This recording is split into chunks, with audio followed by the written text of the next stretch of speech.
the smartest film critic in the world, Cole Smithey. Hi, this is Cole Smithey with ColeSmithy.com, and your guide to what to see and what to avoid at the movies this week.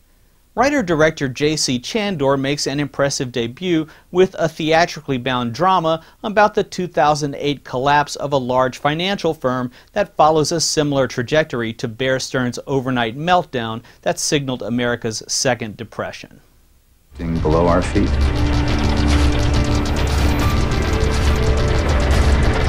Chandor's behind-the-scenes story takes place over a 36-hour period. The neatly contained script could easily have been adapted into a one-act Broadway play.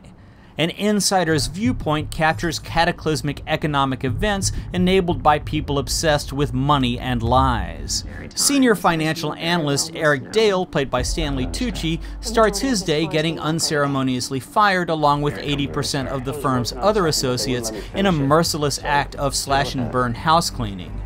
Dodged questions point to Chief Risk Officer Sarah Robertson, played by Demi Moore, for throwing Dale under the bus. Unbeknownst to Robertson, Dale has been doing some investigative number crunching about the company's less than ethical dealings. Paper around the world relying on that equation. Well, we were wrong. No, you mean you were wrong.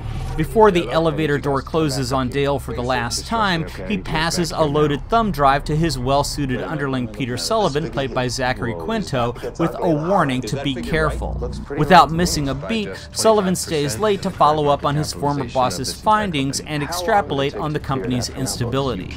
Sullivan sounds an alarm that instigates a midnight meeting with the company's bigwigs that includes CEO John Tould, played by Jeremy Irons, and his right-hand man Sam Rogers, played by Kevin Spacey. Talky to a fault, Margin Call is nonetheless a smart snapshot of the white-collar culture of greed that cost America everything it once stood for. Remember this day, boys. Remember this day.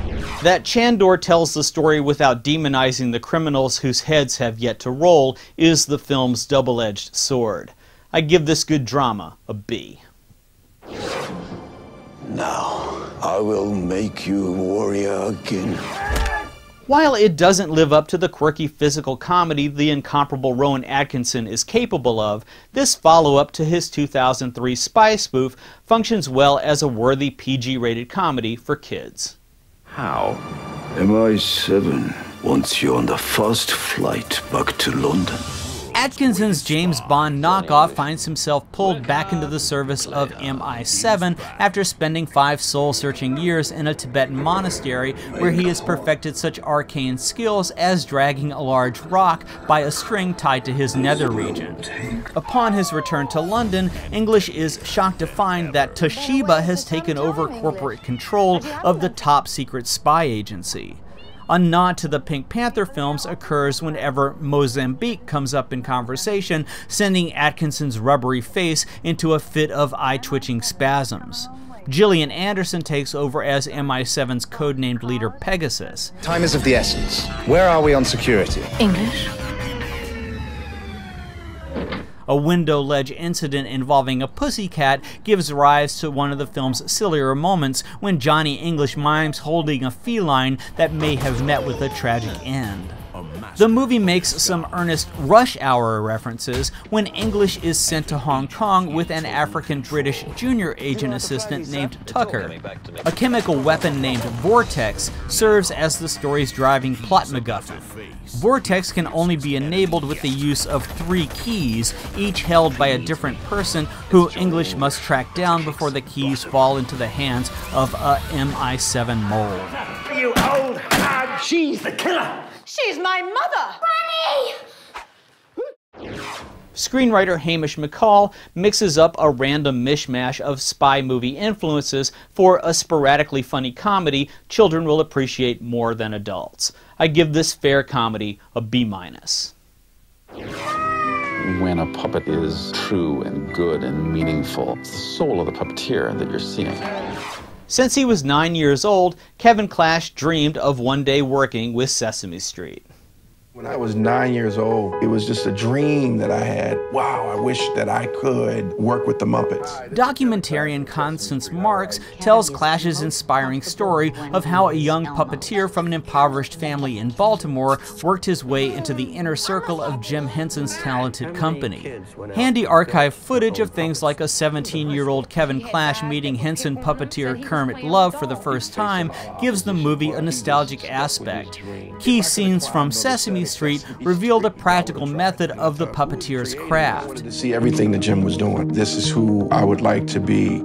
He jumped from high school right to New York. As much a behind-the-scenes peek at Jim Henson's creative process as a biopic about a kid with a vision, Being Elmo is about Clash's supportive parents who helped guide him in the direction he wanted to go.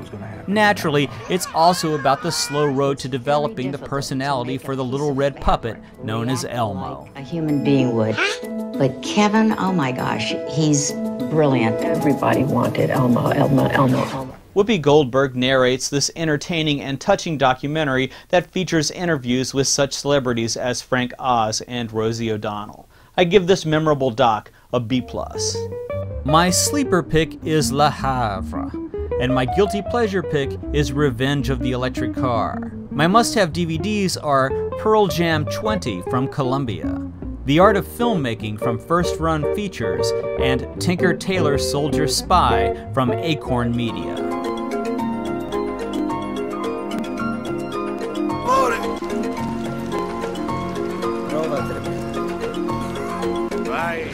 Takeshi Beat Kitano represents one of Japan's most iconic cinematic and cultural figures.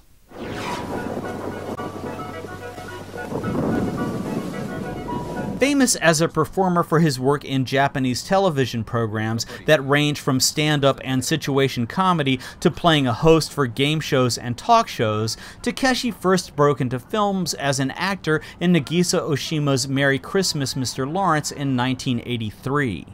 By the end of the decade, he would direct his first film, Violent Cop, for which he played a sociopathic detective. In 1991, the jack of all artistic trades wrote, directed, and starred in his fourth film, Sonatine, a minimalist drama about Murakawa, played by Takeshi, a Tokyo yakuza concerned with the daily chores of overseeing loan sharking operations on his turf as part of the Nakamatsu clan. Murakawa plays by his own rules, but he's tired. He toys with the idea of retiring. His ruthlessness comes across when he orders the non-paying owner of a mahjong club submersed in the bay to see how long the man can hold his breath.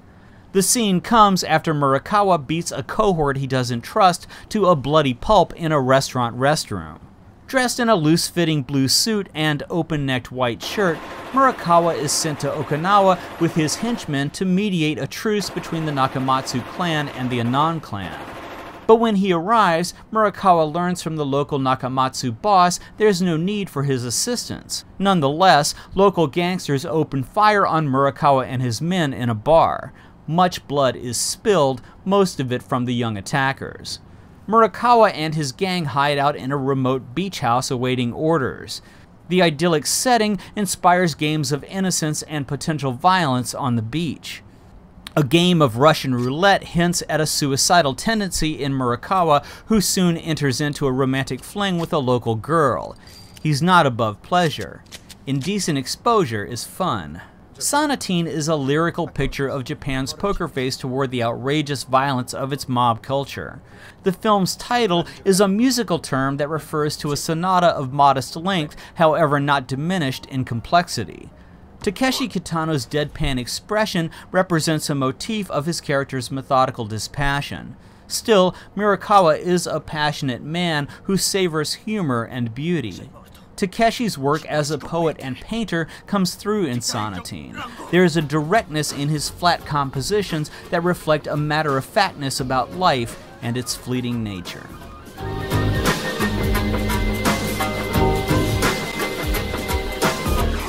No discussion of modern Japanese cinema would be complete without acknowledging Takeshi Kitano's colorful influence.